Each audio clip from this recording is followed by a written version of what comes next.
I have gastroparesis. That translated means paralysis of the stomach. Doesn't sound so good, does it? Now, a normal stomach finishes emptying by about 4 hours. And at that point, you should have less than 10% of the food you have eaten left in your stomach. Now, for me, as of the last test I had to check on it, I had 82% of my food left in my stomach. Not so great. And I have tried to explain for years and years and years, over and over and over and over again, often to the same people, what that means. Now, there is some research on it, but it's just not as well known as other GI issues or many other issues. And it's really difficult to find help for it. There are some medications, they don't necessarily work that well. There are a few things that they try to do now surgically, still not as well known. So how I explained it when I said that I traumatized my nephew last weekend. Unfortunately, I've had a really bad flare-up since about August now. And a few times he has been here when I have been vomiting. And, he tries to tell me he's going to make it better and that he's Dr. Bleiweiss and he's going to make it all better. And I said, well, hopefully one day, kiddo, maybe you'll find something that'll help me. This past weekend, he was here. It was just the two of us because my mom and brother and sister-in-law had gone out to brunch. And he felt really bad because I had to leave the door open so that I could see what he was doing. And he came over even though I said, don't come close. And I think he really traumatized him with that. And I went to share an airhead with him. And as soon as I went to take a bite, he went, no, stop. You have to be careful. And this was because a few minutes prior, I always say to him that, no, I'm not sick. I really am okay. But, he's 6 and he doesn't really understand that. And I explained to him that when people eat food, when you eat food, it goes down and it goes into your belly and your body takes out of it what it needs, the vitamins and the fat and the protein, and that whatever doesn't get absorbed into your body that's needed, it goes all the way down.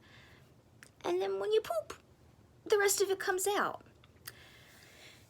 And so I said, and a lot of times for me, it just doesn't come out that way. It doesn't work so well.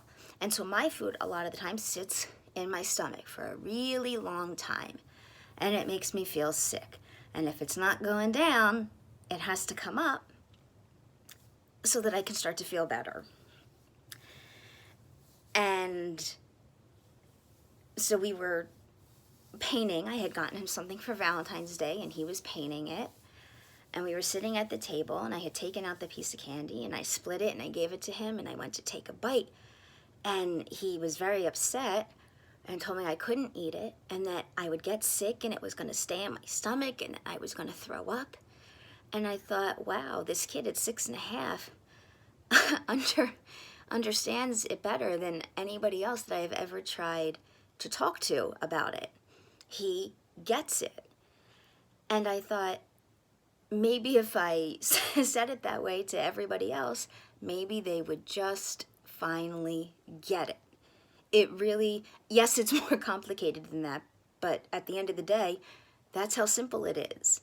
Yes, there are nerves involved, and there is pain involved, and there's constipation involved, and there's daily vomiting involved. There's all of that. But at the end of the day, my stomach just doesn't let the food empty. The food doesn't go down, and if it doesn't go down for long enough, it comes back up. And that means that it can be 18 hours later, and I can be vomiting up the food that I ate 18 hours prior, and I can still be picking out what I ate. I can be like, oh, look, there's that spinach leaf, or oh, there's that grain of rice. And I know it sounds disgusting, but I'm just trying to be honest with you. And it can mean that I maybe can't go to the bathroom for 6 days. And then when I go, like last week, I was really sick and I was moaning and groaning and I was crying. I was in such pain. And my mom heard me, and there was nothing she could do about it. What can she do? She can't go to the bathroom for me. For 2 hours, I cried. I was nauseous. I was so sick.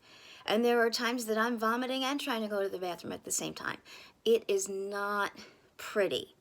And I, at this point, have seen, besides my GI that I have been with for 22 years now, and I've had my diagnosis for 21, and I probably had it before that. I have idiopathic gastroparesis. A lot of times you will find gastroparesis with people who have diabetes, or sometimes gastroparesis can be caused by like opioids, pain medication, but I had mine before any of that. I don't have diabetes, and I do take pain medication, but I had my diagnosis before that. And so I've had him for 22 years, and he's wonderful. He's a wonderful doctor. Anytime I say anything, he's on it. He'll do a test, or he'll do anything for me. But at this point, I've already seen 3 other specialists over the years who have done tests and tortured me. And I recently saw from the one specialist, he sent me to a surgeon, and that surgeon was a dumbass, and he was rude, and I had no intention of ever going back to him. And then when I went to see my regular GI, the one I trust, he was just so frustrated, and he just said, you know, we have to find something. We have to find something. This isn't okay, and I just don't know what to do anymore. And that is when I reached out to my lovely friend Alana. Shout out to her. And so in a couple of weeks, I'm going down to Johns Hopkins, the Bayview Center, and seeing a specialist down there who has done consortiums, and he has done work with NIH and all of that stuff, and to see if I can get any help there, because there really just isn't anything. And I'd really like to stop scaring my 6.5-year-old nephew. I really do hope that you watched this entire video and that you have a clearer understanding of what happens. And no, not everything is in this video, but I tried to make it as clear as possible. And thanks for your time. Bye.